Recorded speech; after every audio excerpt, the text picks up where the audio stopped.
नमस्ते। कुछ दिन पहले मेरे हाथ ये डायरी लग गई। अपनी पुश्तैनी डायरी, मेरे दादाजी की डायरी जो अब इस दुनिया में नहीं रहे।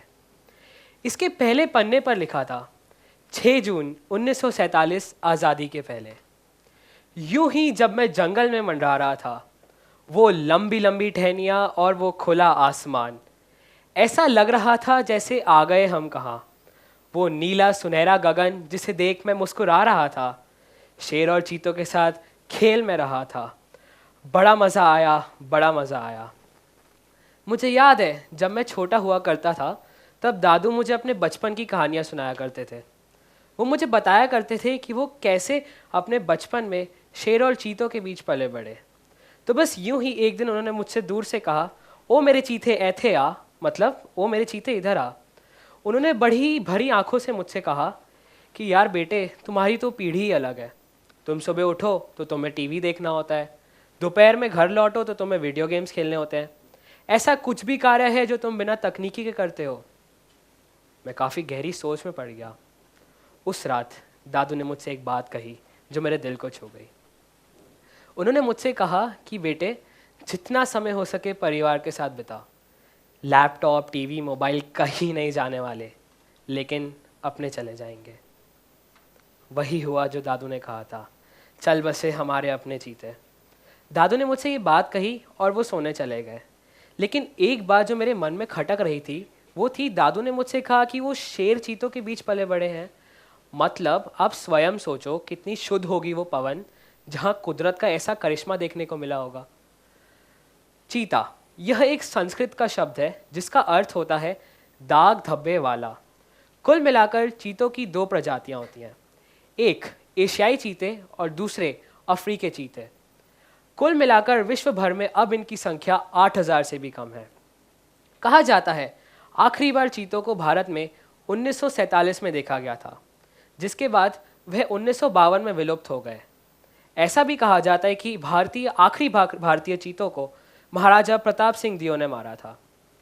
1970 में भारत और ईरान ने एक सौदा किया जिसके तहत भारत ईरान को एशियाई शेर देने वाला था और उसके बदले ईरान से एशियाई चीते चाह रहा था। दुर्भाग्यवश ये कभी संभव हो नहीं सका। मुख्य कारण ये है ईरान में इस्लामिक रेवोल्यूशन यानी इस्लामिक क्रांति, जिसके चलते ईरानी नेताओं को सत्ता से हटा दिया गया। अगर हम 40 साल आगे की बात करें, 2010 में यह योजना फिर शुरू हुई, जिसके सर्वेक्षण के बाद कूनो नेशनल पार्क को चीतों के लिए बताया गया। 2012 में इन चीतों को ईरान से भारत लाने का एक बढ़िया सा रोड मैप बनाया गया, लेकिन 2013 में सुप्रीम कोर्ट ऑफ इंडिया ने इसे रिजेक्ट कर दिया।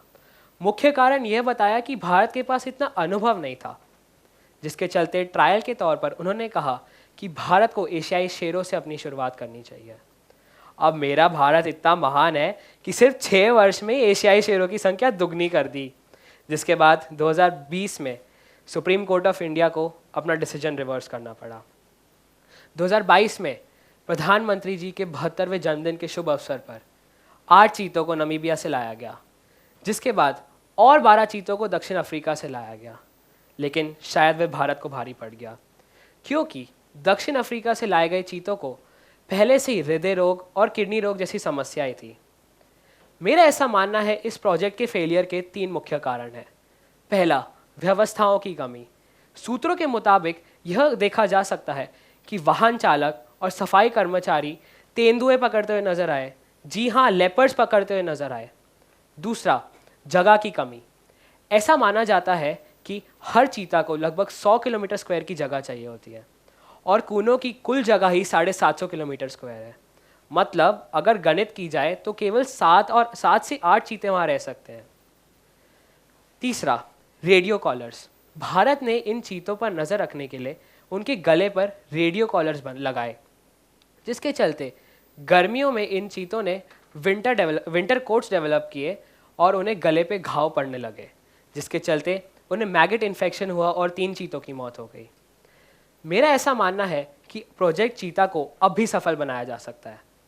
इसके लिए हमें 3 कार्य करने होंगे। पहला, हमें सही लोगों को लाना होगा। वाहन चालक और सफाई कर्मचारियों के कॉन्ट्रैक्ट्स में कहीं नहीं लिखा था कि उन्हें तेंदुए पकड़ने पड़ेंगे। दूसरा, कूनो अब बहुत छोटी जगह है। मेरी मानी जाए तो आने वाले चीतों को या तो मुकुंदा टाइगर रिजर्व राजस्थान में लाना चाहिए या गांधी सागर पार्क मध्य प्रदेश में। तीसरा, तेंदुओं को दूर रखना होगा, क्योंकि चीते बहुत ही सोशल एनिमल्स नहीं है, उन्हें अकेले में रहना ही पसंद है। तो श्रोतागण, क्या आप खुले में रहना पसंद करेंगे या पिंजरे में कैद रहना पसंद करेंगे? क्या आप सांस लेना पसंद करेंगे या घुटकर जीना पसंद करेंगे? जवाब अब आपके पास है। धन्यवाद।